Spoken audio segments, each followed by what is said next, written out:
Nakikita mo ba yan? Alin? Yung nasa harapan. Saan? Basta lamingon ka na lang. Anong meron dyan? Ewan ko masyadong maiwaga. Sobrang inis ka kaya ang daming humahanga. Teka malapitan nga, nasa na ba yun? Marami din kasi akong gustong itanong.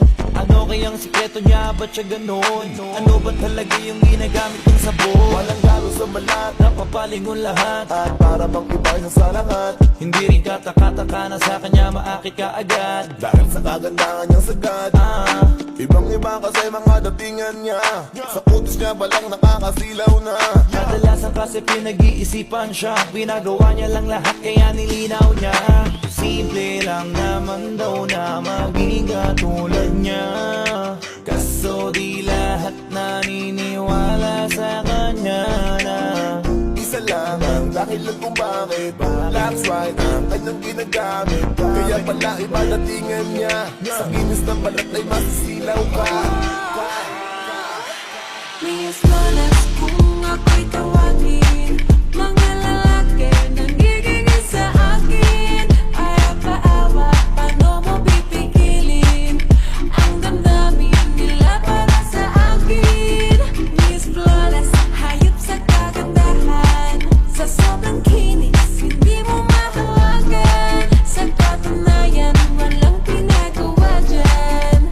Kung gusto mo, titigan mo na lang. Ay,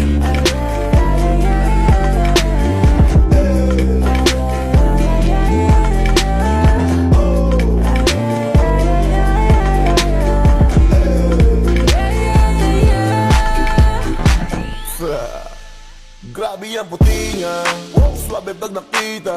Mamangha ka pati sa kanyang ngita. Maliga, kung iniisip mo na tila paggawa dahil para siya maniga.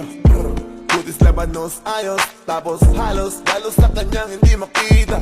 Hindi ko din alam kung bakit, pero baka maglaway ka lang kapag siya ay nakita. Putis Pipino na Pilipina. Kahit silipin mo sa social media, hanip manamit, grabe yung lupit. Kung ayaw mo maniwala, di i-check mo sa net. Mga post niya sa FB, stall na sexy. Story sa IG, peak niya na selfie. Pak na pak mapapapalakpak, kasi lax white pala kanyang nilalaklak.